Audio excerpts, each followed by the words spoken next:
my name's Christina. Welcome to my channel. I am just a Swiftie with an English degree, and today I wanted to talk to you about the most revealing Taylor Swift song that's not actually a Taylor Swift song.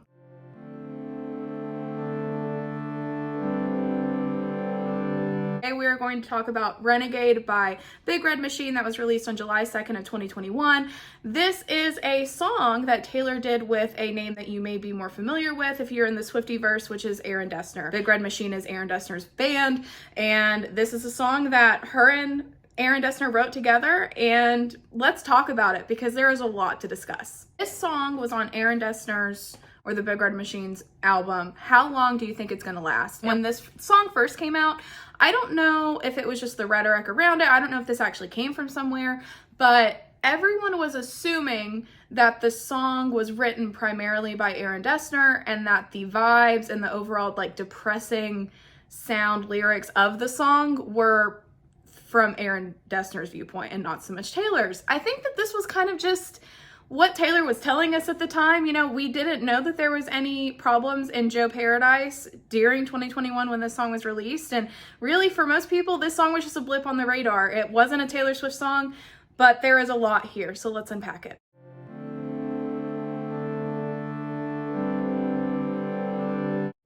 I was so shocked to find out from this Billboard article that was released on July 2nd of 2021 that Aaron Dessner did with Billboard, where he states that Renegade was written by Taylor and that Renegade actually was given to him by Taylor. Taylor presented him with the song, and this is what he has to say about it.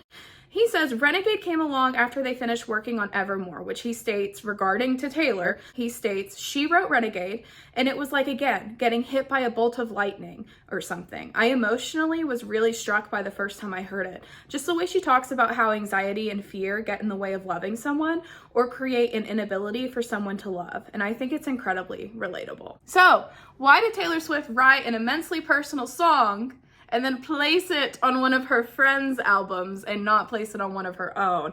I think that likely the answer has to do with the fact that You're Losing Me remained hidden from the world until after the breakup with Joe was announced. The song wasn't dropped until May of 2023, despite having been nearly written 2 years earlier, which we found out from Jack Antonoff. And remember, Folklore was released in July, and Evermore was followed up with that in December, and Taylor has told us countlessly that these two albums she felt were fictional representations of things that maybe she has felt, but they were primarily fictional and not autobiographical. I'll put in a clip from my Eras Tour stop where she talks about this, but let's remember, at this point in time, she is telling everyone, this isn't about my life. But was it? Because up until Folklore, every single album had been so like on the nose, diaristically autobiographical, you know what I mean? Like, so I was just sort of like, what if I created all these characters? Now let's look at Renegade, where it starts off with lyrics that state, I tapped on your window on your darkest night. The shape of you was jagged and weak. There was nowhere for me to stay, but I stayed anyway. And look at this music video of her Renegade. The lyrics that are written here are clearly written by Taylor Swift. That is her handwriting. It looks like they overlaid the lyrics that she wrote with this music video, with just imagery over it. Now, this line gives me a callback automatically to I Look in People's Windows, which we now just had come out with the Tortured Poets department. We get a callback to Midnights with talking about Darkest Nights, and There Was Nowhere for Me to Stay, but I Stay Anyway feels like a reference to feeling as if you do not have a home. And we know during this time period, Taylor had moved to London to be with Joe. She states in So Long London, I left all I knew, you left me at the house by the heath. I left all I knew, you left me in the house by the heath. Which is poignant, as she isn't saying that he left her home, but she seems to have felt as if she was left behind by him and she did not have a home. And I've talked about this with my town video where I talk about Taylor's use of the word town, and I'll link it down below if you're interested in that. But I do think that Taylor really grapples with the idea of home, and I don't know if she looks for that in like a person, if like Joe was that for her during this time period, but I just think it's very poignant that she is essentially saying that there was nowhere for me to stay here, but she stayed anyway.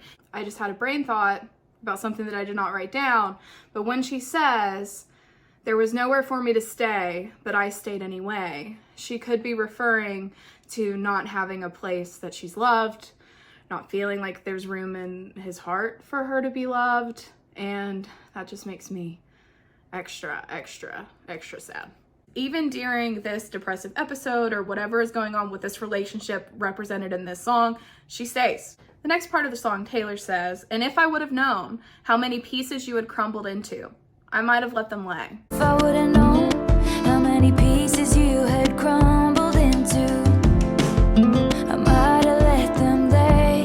Which I think that how straightforward she is in this song is probably why we haven't seen it on, or we didn't see it on Midnights probably. This song has a lot of feeling in it and a lot of emotion, and it almost feels like an argument, or as if a person has had this conversation over and over and over, and she is just essentially saying, I am tired of being broken too. And I think that's what the crux of it is in this song. And we've all had times like this, right? In our own life, in our own relationships. No relationship is perfect. You will have days when you just feel like it's too much. And I feel like this song was written on one of those days, for sure. 100% this song was written on one of those days. The chorus here is where I really start to see that I think this sounds like an argument. The chorus goes, "Are we really going to talk about timing in times like these and let all your damage me and carry your baggage up my street and make me your future history?" You really gonna talk about timing in times like these? Let all your damage me, carry your baggage up my street, make me your future history. This is such a Taylor stanza. Like, just the "carry your baggage up my street" is just so freaking Taylor. I love it. You've come a long way. Open the blinds. Let me see your face. You wouldn't be the first renegade to need somebody. Open the blinds, let me see your face. You wouldn't be the first renegade to need somebody. It feels like an argument to me, and it also feels like someone just begging to come outside, which also seems like it could be very Joe coded, right? Because during her time period when she was with Joe, not only was she living in London, but she was also living away from the paparazzi, away from the media. She was living a very private life. So this point to open the blinds, let me see your face, almost sounds like a person who doesn't want to come outside, who doesn't want to be, in public and things like that. Just as a side note, because I did make that video about Taylor Swift's use of the word town, this use of the word "carry your baggage up my street" really feels similar to me with her use of the word town, like saying that someone is a town or your town. This one is a street, so you're carrying the baggage up my street, which I think is also a metaphor for her life and just living life at this time. When I tell you guys that she was mad when she wrote this song, like, I would 100% believe that she was really mad when she wrote this song. Okay, the next line is it insensitive for me to say, get your shit together so I can love you? Is it really your anxiety that stops you from giving me everything, or do you just not want to? Is it really your anxiety that stops you from giving me everything, or do you just not want to? This 100% is the Taylor that wants to bejewel, okay? This is the Taylor that wants to bejewel. She is tired of feeling as if she is not good enough. I mean, just get your shit together and love me is essentially what she's saying. Another part of this that I have to mention, because it's possible, I do think that this song is probably majority about Joe, but I will say she could be referring to Matt Healy when she says, get your shit together so I can love you, because allegedly it seems like they may have had a fling in around 2014, and his drug problem was the reason that they didn't work out and why they ended up trying again, all of that story, which we're going to get into in a different video. But this one line could be referring to a need for someone else, potentially Matt Healy, to get his shit together. But I do think this is primarily Joe coded. Just, that's what I think. I have no real reason for that, but that's what I think. This song is primarily a song about living life with a partner who has anxiety, who has depression. And we have seen the use of depression in Taylor Swift's previous song. In Paper Ring, she says, I'm with you even if it makes me blue. I'm with you, even if it makes me blue. In Peace, she says, I'm a fire and I'll keep your brittle heart warm. If your Cascade ocean waves blues come. Fire and I'll keep your brittle heart warm.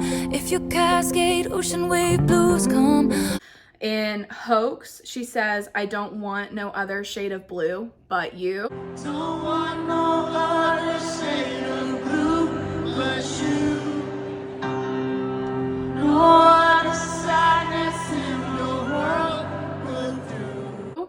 And in So Long London, our final Joe song, or at least theoretically we think at this point, she says, "You sacrificed us to the gods of your bluest day."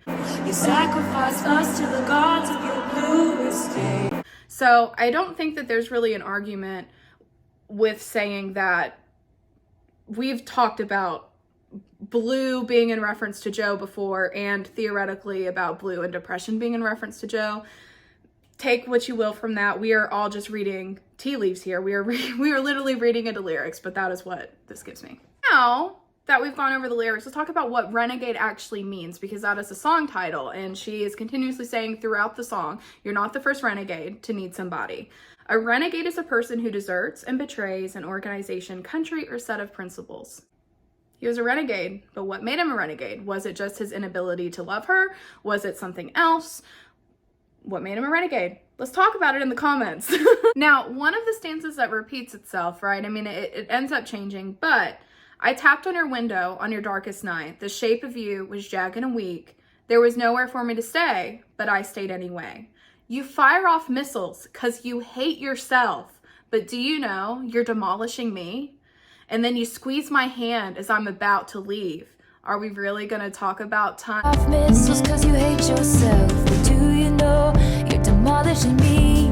And then you squeeze my hand as I'm about to leave. Are you really gonna talk about Timing in times like these, maybe your damage me. It's just so good. It's just such a freaking incredible song, and it has so much meaning in it. I love this song. I love this song so much. So, what do you guys think about this absolutely incredible song? Is this the hidden code for understanding the Joe Taylor relationship? I'm going to be doing a video that goes deep into the breakup itself, and we're going to be diving deep into Midnights and going over the whole Matt Healy situation, but I just had to bring you this specific piece of the song because I just find it incredible and I don't see many people talk about it, and I just wish more people would, because Renegade is such a great song. I feel like Taylor intentionally wanted to get her feelings out and wanted her music to make it out to the world, but she didn't necessarily want us to know how sad she was at the time. So now we get to review it and decode everything and use our tea leaves to decipher. So I'm leaving you with this. Please let me know if there are any other videos that you would like to see. Let me know what you think of this song in the comments. I would love to talk to you about it, and let me know if there's anything else you'd like to see. Thanks. Bye.